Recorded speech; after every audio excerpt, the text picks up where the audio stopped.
จะละก็บ่ได้บ่ไปก็บ่ได้ผู้มีบุญก็จะมีโทษมีตาจากนั้นก็ป้ากันไปค่ำไหนก็นอนหั่นณเวลานี้ตอนนี้ตึงศีละวัณณกุมารตึงกุลวัณณกุมารปุ่นปะกันดันโดนไปเข้าสู่ที่เมืองจำปานครพดไปเมืองจำปานครก็ไปพักไปจอดยั้งที่ในศาลาหันพี่น้องชาวบ้านถึงยิงตึงใจควักไขว่กันเตียวเพราะว่าเป็นเมืองที่เจริญพ่องก็ก้าพ่องก็ขายพ่องก็ทำการทำงานถึงสองพี่น้องก็ไปพักไปจอดยั้งแล้วก็ไปถามผู้คนที่ปะกันก็ถามว่าท่านทั้งหลายพี่เหยน้องเหยบ้านนี้เมืองนี้มีชื่อว่าบ้านอย่างเมืองอย่างจ้าเจ้าเมืองเพิ่นชื่ออะไรหยังเจ้าบ้านเจ้าเมืองที่มาปะกันก็บอกว่าโอ้เมืองนี้ชื่อว่าเมืองจำปานคร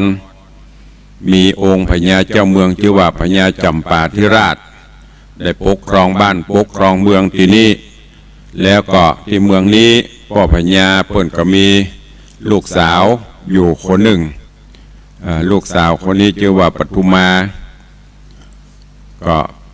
เป็นลูกสาวที่พ่อพญาห่วงแหนฮักก็ประกอบกับวันหนึ่งลูกสาวของพญาเจ้าเมืองจำปาก็คือปทุมาเนี่ยปาเอาคาถาจะบริพารไปเอี่ยวชมสวนอุทยานดอกไม้ได้เวลากับปีกมาสมกายที่ศาลาที่สองกุมารกำลังอยู่ปทุมาก็เฉมียงตากวาดสายตาไปหันใส่สองกุมารโดยเฉพาะศีละวัณณกุมารจิตใจตาต่อตาต้องใจต้องกันจิตใจก็วูบขึ้นมามันถึงมีหรอเพิ่นว่าถ้าบุญบารมีกู้บุญบารมีกันแล้วมันถึงบักแรดเคลี้ยวไปที่ไหนหันปุ๊บมันก็ถึงมีใจปฏิภักษ์ฮักใคร่กันแม้กระทั่งศีละวัณณกุมารก็เช่นเดียวกันพอหันใส่ปุ๊บกระด้างกึกดึก จิตใจปฏิภักษ์ตาต่อตานะเพิ่นว่านะใจต่อใจหันกันแต่ก็ด้วยบุญบารมีตัวเองแต่แล้วก็มีสติวาบขึ้นมากำว่าเฮานี่มันไม่ใช่กู้บุญกู้เคียงอย่างกระเปิ้นเฮานี่เป็นคนต่ำต้อยเปิ้นเป็นคนสูงซักจะเอาอย่างมาเทียบไม่อย่างเปิ้นปลายปอเป็นคนยากไร้อนาถาแหมบัดถ้ากึดจะได้กระตึ้งมีโอกาสก็เลยตัดสินใจหมอกสมัยตาหากันแล้วตั้งปทุมาก็เข้าสู่ภาษาราชมนเทียนตั้งศีละวัณณกุมารกับกุลวัณณกุมารก็ ปากันต้องเตียวต่อไปเพื่อที่จะเข้าป่าไม้ไผ่สนไปเสาะหาเกี้ยวหาแสงไปเสาะหาผู้ดีผู้วิเศษจนกระทั่งบัดนี้ถึงสองได้ด้านโดนผ่านป่าไม้ไผ่สนไปก็เก็บกินหัวหมากหลักไม้มีสปะสปันสิงสารสัตว์ก็ได้มาเบียดเบียนเพราะเตปาอาหักเทบุตรเทวดาที่รักษาป่าไม้เพิ่นก็ช่วยเหลือโดนบันดาลเพื่อสิ่งสารสัตว์ยังมาคล้องมาแวะจนสุดท้ายสองกุมารเตียวป่าได้ประมาณ30 วันปุ้นพดไปหอดใกล้ศาลาของพ่อฤาษีชื่อว่าจีวสิทธิจีวสิทธิฤาษีเปิ่นได้ปั่มเพลงภาวนาอยู่ในปัณณศาลากลางป่าไม้ปุ้นถึงสองไปพบไปปะค่อยหันก็ดีใจก็ปากันเข้าไปสู่ยังปัณณศาลาใกล้นะแต่ยังบอกกวาดผาดเข้าไปเตี้ยกืดว่าไผ่มาแปลงศาลาอยู่กลางป่าเขาลำเนาไผ่จะอีหัวบลังว่าจะเป็นสิงสาบลังว่าจะเป็นยักษ์ป่ายักษ์ไผ่ดงไผ่กะหรือจะเป็นทิพญาธรอย่างผู้ที่จะมาแถลงเปรตยุหลอกเฮาเพื่อจะได้ยินกะ เตียวใกล้เข้าก็ไปหันใส่เนี่ยปฤาษีสิทธิชีวสิทธิฤาษีนี่นั่งปั่มเปงภาวนาด้วยอาการอันสงบน่าเคารพกราบไหว้จึงพากันเข้าไปสู่ยังปัณณศาลาแล้วก็ยกมือไหว้สาสอบถามฤาษีกันก็มีใจคุณนาอินดูเมตตาอยู่ละก็อู้จาปาใส่กันถามกันไปถามกันมาต่างสองกุมารก็ถามว่าตั้นอยู่ที่ไหนมาบวชอยู่เป็นฤาษีที่นี่เมินละกาสร้างปรมีโอ้โรคภัยไข้เจ็บบ่มีในตัวกาสิ่งสารสัตว์อย่างบ่มาเบียดเบียนต้านกาแล้วเข้าป่าอาหารโลไปเอาที่ไหนมากินพ่อฤาษีก็ได้บอกว่าโอ้เฮานี่อยู่ป่าง่าไม้มาเมินหลาย10 ปีละปั่มเปงภาวนากินหัวหมากหลักไม้ฉันเข้าฉันต่างเข้าต่างน้ำสิ่งสารสัตว์ยังก็มารบกวนยังม่วนอกม่วนใจชื่นอกดีใจปั่มเปงภาวนาไปจากนั้นพ่อฤาษีก็ถามถึงสองว่าแล้วพ่อหนุ่มทั้งสองล้อเป็นไผลูกที่ไหนลูกเต้าเหล่าไผไปจะได้มาจะได้อย่างสดเข้ามาในป่าไม้ไผ่สนเพได้โจรพดมาหอดอิสลาเฮานี่เหตุจะได้สัตว์สิ่งสารสัตว์ในป่าเขาลำเนาไผ่นี่มาให้ดีจะมาเจว่าจะมาได้และตอนที่แล้วได้เทศนามาถึงที่นี่เวลาหมดเวลาวันนี้ก็ฟังกันต่อว่า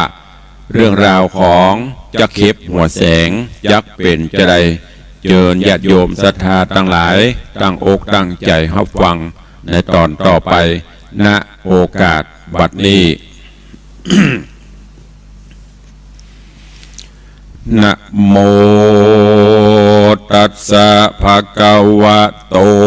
อะระหะโตสัมมาสัมพุทธัสสะ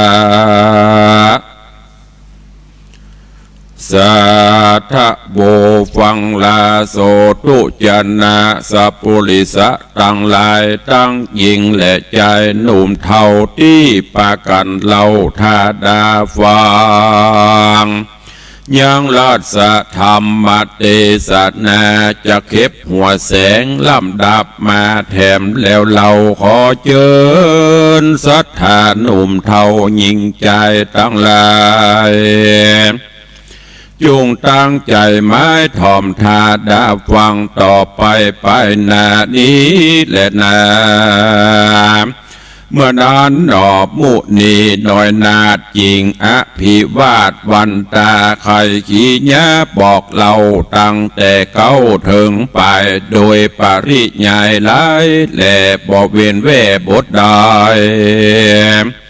คือเจ้าสินสายบุญใหญ่หูแจงไข่ตามมีแล้วไขวัดตีถามเล่าว่าคาแดด้านเจ้าทะรงยา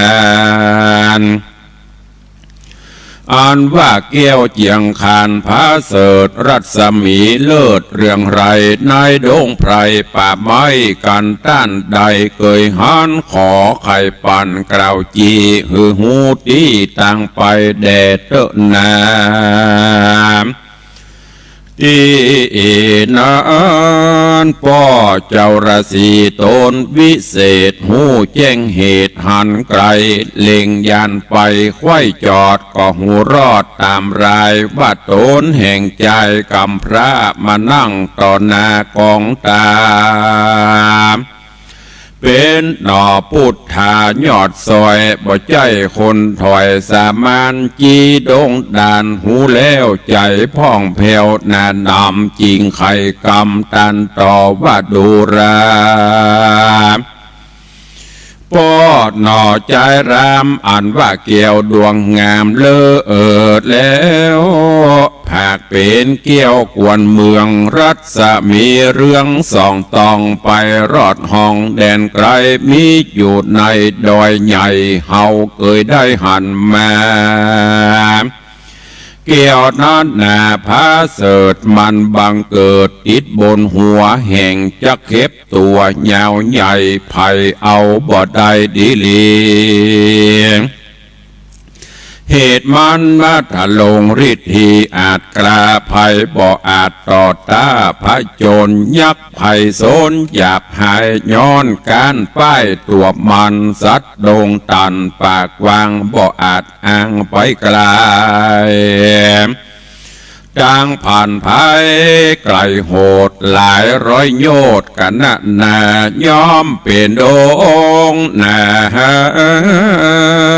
ป่าไม้ตั้งโคภัยนำไว้ดอยดวงยายติดต่อย่อมเป็นหินจ้อผาจันโคนสามัญต่ำไตไปบ่ได้ดีเลียการมีมนต์วิเศษจบแจงเปดเหลือลายจริงจักพันภายไปฮอดเถิงที่จอดแดนมันจะเล่นนาเอวังบุตเตกันเจ้าราศีตนบุญกวางไข่กล่าวอ้างสุดกรรมนอกคุณธรรมยอดซอยใจชื่นจ้อยนำนาจริงไข่จะตันต่อว่าคาเดพ่อราศีอันว่าแก้วดวงดีแสงส่องมีอยู่ห้องแดนใดขอจุงไข่กล่าวจี้หูตี้ตั้งเตียวข้าจะเกลียวด่วนสันบุบุญดันไปหาป๋องเอามาหืดใดกันสมไฟข้านิ่งใหม่จากรีพันภายว่ายหน้าออกจากป่าดงไพรเพื่อนำไปถวายตันเต้าโตนภาพดาวปารา กาปาสาบุญใหญ่ฟังหนอพระที่ไว้จะใครยินมิใจฮักขอดเป็นดังยอดบุตรตายิ่งใครจะบอกเราว่าดูราหนุ่มเนาคำใจกันเจ้าใหม่ใครใดยังเกี้ยวก้าใหญ่สัจจางจุงเฮียนเอาอย่างสิบประสาทมีกุลอาจกับตนจริงจักเตียวโหนด้านสอดพดไปฮอดดอยนาได้รัตนากุลใหญ่ดังเกิดไข่ขันนิ่งในกันบ่มีมนใจวิเศษสัตระเพศเจียงคานเตี้ยงไปเป็นอาหารเลี้ยงใส่เหตุจะเก็บใหญ่พงพายตั้งผ่านภายนั่นใส่เฮาบอกบ่ได้ดีลีกันเจ้าบุญมีใจจอดใครได้ยอดดวงเหล่าจุงเฮียนเอาหือใดยังโมนกุลใหญ่บ่วอนเฮาจักสอนแต่เก้าถึงไปกันพญาหลายภายฉลาดจบเสียงขาดอยู่อันเฮาจริงจักไข่ปานกล่าวจีฮือหูตี้ต่างไปแลนาตัดสวัจจันดังสุตวาเมื่อนันสีละวันนกุมารบุญใหญ่หนอพระที่ไปถัดลงยานฟังคำบานบอกเราแห่งท่านเจ้าราศีปีติมีบทน้อยจริงกล่าวถอยอาสา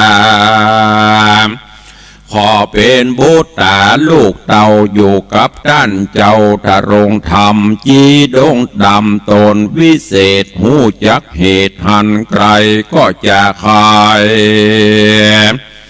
ปงขาดอนุญาตตามกรรมก็มีหันเล่นนาตาโตโอกุมาราแหลกแต่นอนไปนะ สองกำพระกุมารก็อยู่ดงดันป่าเศร้ากับต้านเจ้าพ่อราศีปฏิบัติดีบอกขาดบ่ประมาทลาสาคือแสวงหาลูกไม้ตามที่ไกลอารามลูกไม้งามลำยิ่งมีหลายสิ่งหลายอันตั้งหัวมันหัวจวากมีจุภาคจดเจือมันมือเสือลายแหล่ตีนจ้างแผ่ลายลามมันเข่างัวงามโพดออกมีจุขอกดงรีมันอ้อนมีเป็นหมู่มันเข้ากำอยู่ใหญ่ๆมันดงไพรหลายหลากตามใจอยากจักเอาย่อมงามเหล่าลำยิ่งได้แล้วจริงนำมาโจกแดงดาพร้อมไข่วางใส่ไว้เหนือคันยกเกณฑ์ปันราศีเจ้าฉันต่างเขายำงายแล้วคงควายปัดกวาดยังควงอาวาสเกหาตักน้ำมาดาไว้ตั้งน้ำใจและฉันถึงตะวันคำลาดาลับป่าดงนาก็เก็บบุผาดอกซ้อมมีพร่ำพร้อมลายสีพงบ้านดีกรีใหญ่วางใส่ไว้เหนือขันฮือจีดงขันบุญใหญ่ใจขับไว้ปูจาทั้งสองขาปีน้องจอดอยู่ห้องอาสรมลืมขี่โคมโศกเศร้าปฏิบัติเจ้าละสีด้วยกองวัดดีจะใจเธอเกิงเดือนควายเติงตาลจีดงตันยอดซอยใจหวังหอยคุณนาจริงสอนสับป่าจริงสอนสิบป่าวิเศษศาสตรเพศเจียงคานสองกูแมนกุลใหญ่จำจือไว้กับตนนอพระตัดสะปนน้อยนาดพญาฉลาดสับเสียวเฮียนกรรมเดียวก็ได้จำชื่อไว้เร็วไวส่วนสายใจน้องลาพญาตุนจ้าปึกหนาว่าไปมาลืมเล่าจำบทเก้าลืมบทไป7 วันหมายเป็นขนาดจริงเฮียนได้บทบาทกาถาตาภาษาโตนวิเศษหูเก้าเหตุอุปนิสัยเจ้าสอนไปจะใจบ่เฮือใดตุ่มวางเจ้าบุญขวางผู้พี่จบแจ้งที่โจประการจีดงดานยอดซอยใจจืนจ้อยยินดีจริงใครว่าตีบอกเราซึ่งหนอพระเจ้าบุญนะบ้าบานี้นะลูกพ่อพญาหม้อเหลือคนเฮียนเวทมนต์สุดยอดแม่นจักสอดเตียวไปในที่ไกลหรือไกลในป่าไม้ดงดอนหรือในนครใหญ่หน่อยย่อมสมไฟหอยขานิ่งไม้บ่มีโอนตะรายมาตองในแห่งห้องอินทรีเว้นแต่วิบากมีหลายจาดบ่ได้ขาดโตโอยมาเป็นกรรมนำหน้านักใหญ่ยอมห้ามบ่ได้ดีลีแม่นมีเวทมนต์ดีหลายแหล่ก็บ่อาจแป้ปาปะกรรมแลนะจังสุดว่าส่วนนอโพธิญาณหนุ่มเดาได้ยินพ่อเจ้าราศีไขวาตีกล่าวจี้มีใจกรี้จมบานจิ้งย่อมือสั่นตั้งเกลานบขับเล่าสามตี ก็มีหันแหละนาอาถาในกาละนั้นใส่หนอพระที่ใบทะโรงยานคือศีละวันละกุมารหนุ่มนาเอาจริงว่าไว้เจ้าละสีแล้วใครว่าตีตันต่อว่าคาเดป้อตาภาษาอันว่ารัตนาพาเสดรัศมีเลิศเรื่องไรมีทิสะใดแน่มันค่าใครบุญดันไปจูเพื่อเล็งดูที่แจงเฮือเสียงแห่งสังกาขอ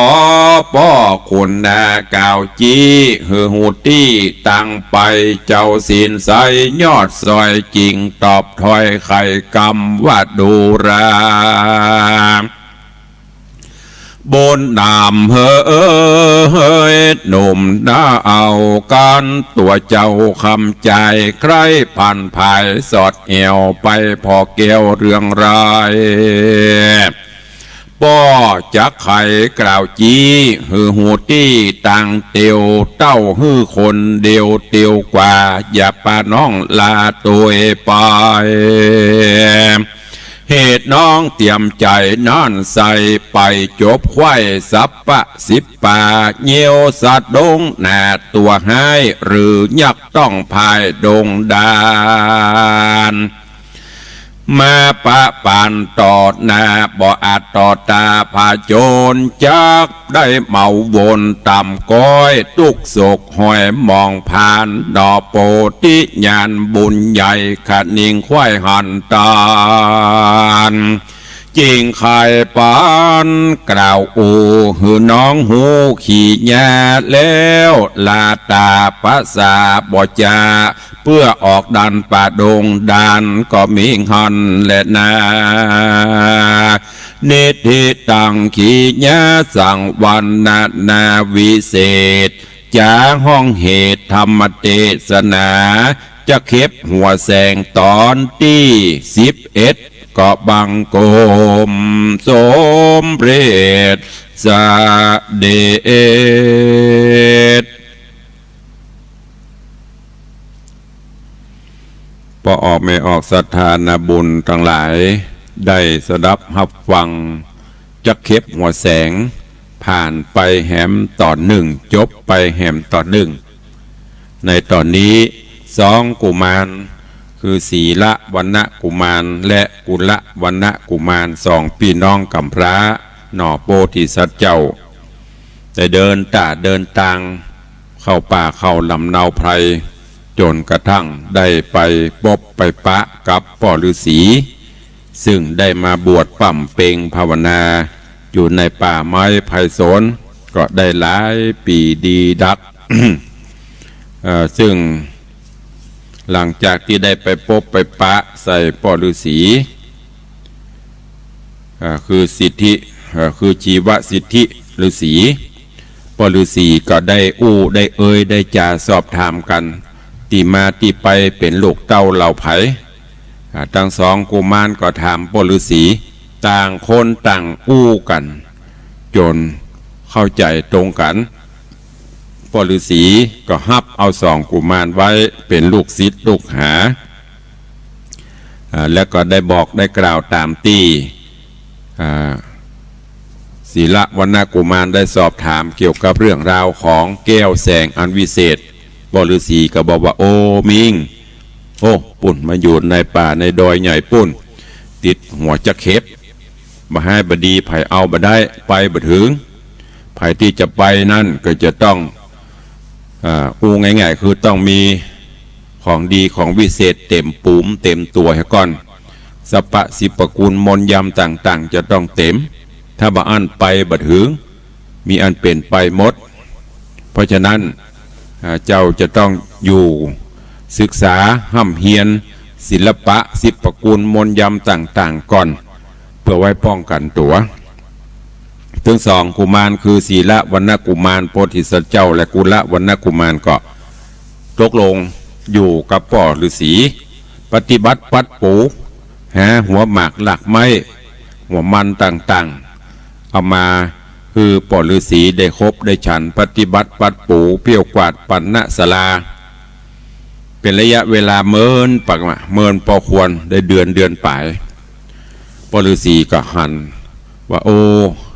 เขาตึงสองนี้เป็นละอ่อนตีกตัญญูหูกูลล้อจากนั้นก็ได้เริ่มสอนสิบประกูลมนต์ยำต่างๆคือกับศีละวรรณกุมารจนกระทั่งมีความชำนาญส่วนกุละวรรณกุมารน้องนี่พญาปึกหน่อยบ่ค่อยจำสอนหลงลืมได้หน้าลืมหลังได้หลังลืมหน้าจนกระทั่งถึงการเวลาพอควรพ่อฤาษีก็ต่างศีละวรรณกุมารก็ขอลาพ่อฤาษีถามว่าแก้วเนี่ยมันมีที่ไหนแต่เป็นจะได้จะลาพ่อฤาษีเพื่อจะไปถึงสองพ่อฤาษีก็หันว่าไปคนเดียวกับปอละเพราะว่าศีละวรรณกุมารผู้ปีนั่นน่ะมีปัญญาเลี่ยมแซวมีความรู้สามารถที่จะเอาตัวรอดได้แต่น้องคือกุละวรรณกุมารเนี่ยบัทับไปอยู่โดยพ่อฤาษีเนี่ยเพราะว่าปัญญาตัวปึกหน่อยคาถาอาคมที่สอนไปก็บักให้จำตะไดเตื้อกลัวดีจะไปเป็นปัญหาอุปสรรคแหมเพราะนั้นฮืออ้ายไปคนเดียวกับปอละศีละวรรณกุมารก็ได้มามากับน้องกำลังจะลาพ่อฤาษีไปน้องจะว่าจะใดจะไปตัวปี้กะว่าปี้จะไปคนเดียวจะอยู่จะใดก็ติดตามฟังกันในตอนต่อไปเนอะวันนี้ก็ขอโปร่งวางไว้แต่เพียงเต้าอี้ในวันพระวันศีลต่อไปก็กดติดตามรับฟังกันวันนี้ก็ขอไว้เต้าอี้ก่อนพายังบรรลุกเนอะเกือบจะ7 โมงแล้วเนอะเกือบจะ7 โมงแล้วเวลานี้ก็เป็นเวลาที่เตรียมตัวเตรียมกายเตรียมใจประกอบกิจภารกิจต่างๆในรอบวันก็ขอให้วันนี้เป็นวันแห่งความสุขของทุกท่านเนอะขอประชาสัมพันธ์ข่าวสารงานบุญกุศลให้ญาติโยมทั้งหลายในวันที่23 ตุลาก็จะเป็นวันปิยมหาราชเนอะต่างวัดดอนจันทร์ก็ขอเจริญพรญาติโยมศรัทธานาบุญร่วมงานวันปิยะร่วมพิธีอันสำคัญเนอะก็ขอเจริญพรได้ไปร่วมกันด้วยแล้วก็งานทำบุญ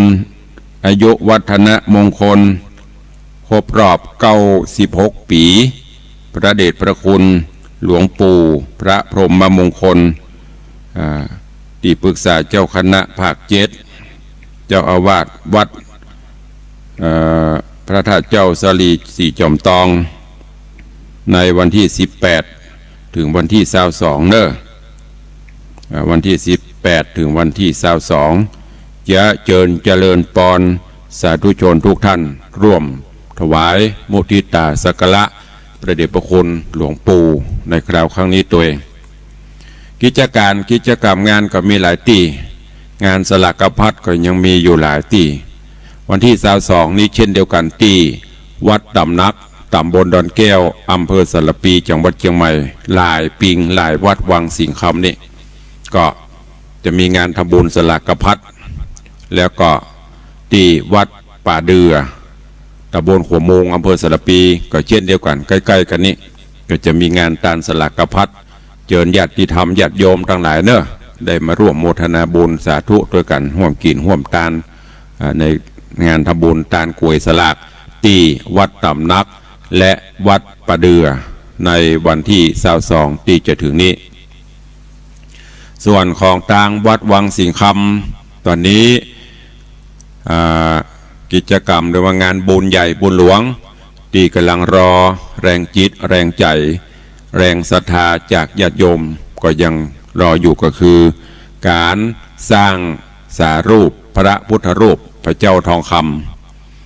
หรือว่าหล่อพระสิงห์คำโดยน้ำหนักโดยทองคำน้ำหนักบริสุทธิ์108 บาทก็ขอน้อมเอิญเจือนจวนเนอะตอนนี้ก็ยังค้างแถมอยู่ก็หลายบาทอยู่เนื่องจากทองมันขึ้นทีแรกก็เกือบจะกุมจะครบละแล้วเราก็ต้องช่วยกันแปลงมณฑปหรือว่าสร้างตีประดิษฐานพระเจ้าทองคำแถมโอกาสนี้ในโอกาสวันเกิดก็ดีมอนน้อมลำลึกถึงบรรพชนบรรพบุรุษบุคคลอันเป็นที่ฮักก็ดีเนอะขอนำเอิญเจิญจวนได้มาร่วมสร้างบารมีธรรมร่วมกันโดยการซื้อทองคำหรือร่วมบริจาคปัจจัยสร้างพระเจ้าทองคำโดยพร้อมเพรียงกันเวลาเหลือแถมน้อยญาติโยมสาธุชนทั้งหลายจะอู้จะเอ่ยจะจ๋าจะแจ้งผลการรับฟังมาในยามเจ้าขอเจริญปอนเจิญเนอะเข้ามาได้เข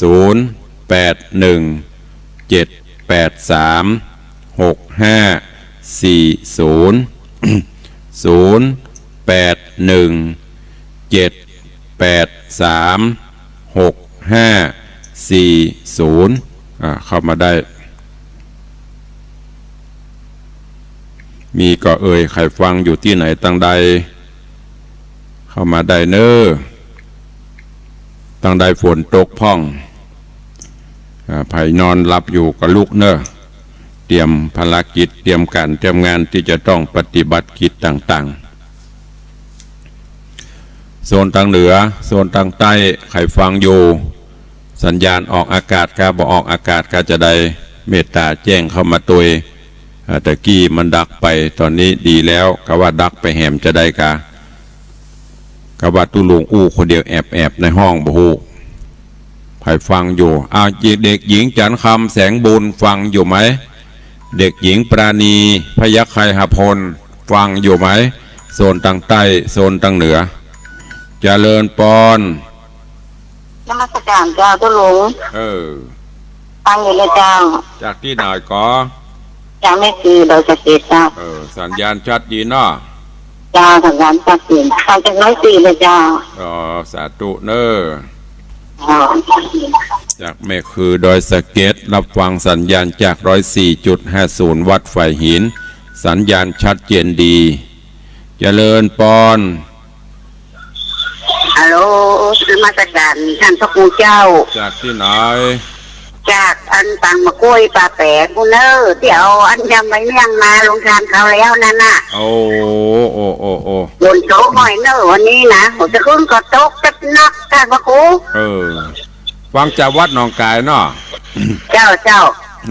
ฟังแล้วมันเป็นกระท่อนกระแท่นนะเนาะแต่ว่าก็อย่างนั้นเนาะมันแม่ลองโทรเข้าไปที่วัดกันเนอโทรเข้าวัดหนองกายก็ได้แจ้งประตังหนองกายเพิ่นก็ฟังอยู่ละเดี๋ยวเพิ่นจะแก้เนอ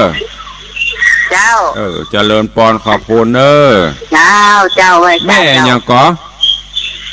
แม่เสาคำเจ้าเด็กหญิงเสาคำเนาะเจ้าแม่เจ้าเด็กหญิงเสาคำกำแพงแก้วสาธุเนอเจริญปอนขอบคุณอนุโมทนากับแม่เสาคำกำแพงแก้วเนอปะแป๋แม่แต่งปุ่นแม่อยู่ไหนอยู่ปูนอย่าอยู่ปะแปะสัญญาณชัดเจนบางวันก็เป็นกระท่อนกระแท่นรับฟังสัญญาณจากวัดหนองกายหมอปอนเกิดเพิ่นเอาใบเมี่ยงซาเมี่ยงมาบ่ได้กิมสักคำเด้อมีเวลาอิ่มบุญก็ขอบคุณอนุโมทนาเดี๋ยววันใหม่ก็มาถวายส่วนตัวเจริญปอนไว้สาเจ้าจากที่ไหนฟังชัดสีบ้านใหม่ลังกาเจ้าบ้านใหม่วัดลังกาเจ้าที่ไหนแม่ลังกาไหนกำแพงบ้านใหม่ลังกาสังกำแพงร่องวัดแดงฟังจาก104เนาะเจ้าขอบคุณนักเจ้าให้ฝนตกหน่อยเจ้านี่ก็อ้อยพ่อแม่บอกรับม่วนบอกขี้ค้านลูกเนี่ยขี้ค้านก็ไม่ได้ฟังเสียงนะขี้ค้านลูกก็ไม่ได้จำเป็นต้องลุกขอบคุณสาธุวันนี้ตั้งสักกะแปงตั้งดอยสะเก็ดมานักเอาเจริญปอนจากท่านกะแปงจากดอยสะเก็ดจากแม่แตงหลายตีหลายต่างมีแฮมก็เข้ามาเด้อเดี๋ยวจะทดเวลา เกือบจะหมดเวลาแล้วนะเวลาก็โบยฮะใครฟังอยู่ที่ไหนต่างใดพ้องเข้ามาได้เนอะโอ้ช่วงนี้ต่างอีสานกับไปดีอินดูพวกเนาะโดยเฉพาะต่างอุบลต่างอย่างนี้อันน้ำท่วมน้ำนองภัยจะช่วยเปิ้นก็ช่วยได้เนอะตามหน่วยงานต่างๆที่เปิ้นรับบริจาคคนละเล็กละน้อยรวมน้ำใจช่วยคนไทยด้วยกันเนอะเจริญปอนสมัยการท่านว่าได้จากที่ไหนท่านจะหนองกายครับบ้านหยางมันหนองกายครับอยู่ใกล้หั่นหนองกายชัดเจนดีกันเนาะมันก็มีบางครั้งก็มันก็เสียงดับไปนะมันเป็นสัญญาณที่มันอยู่ในหุบเขาและแถมยางมันก็อากาศเนอะมันเป็นอย่างครับผมอดใจฟังไปเนอะฟังพระอาจารย์เป็น10 กว่าปีแล้วจะบ่กล้าโทรนะโทรมาพ้องกันเนอะอยากจะได้ฮู้ว่าฟังจากหนองกายหลวงพ่อฟังหนองกายเพิ่นจะได้ฮู้ถ้าดีมันเปลี่ยนจะได้เพิ่นจะได้แก้เฮ้อเนอะครับผมการครับผมสาธุท่านผอ.หนองกายอาจารย์ปลัดประเสริฐหรือเจ้าหน้าที่ช่างเทคนิคของหนองกายเนอะวันนี้ตั้งหนองกายโทรเข้ามาหลายสาย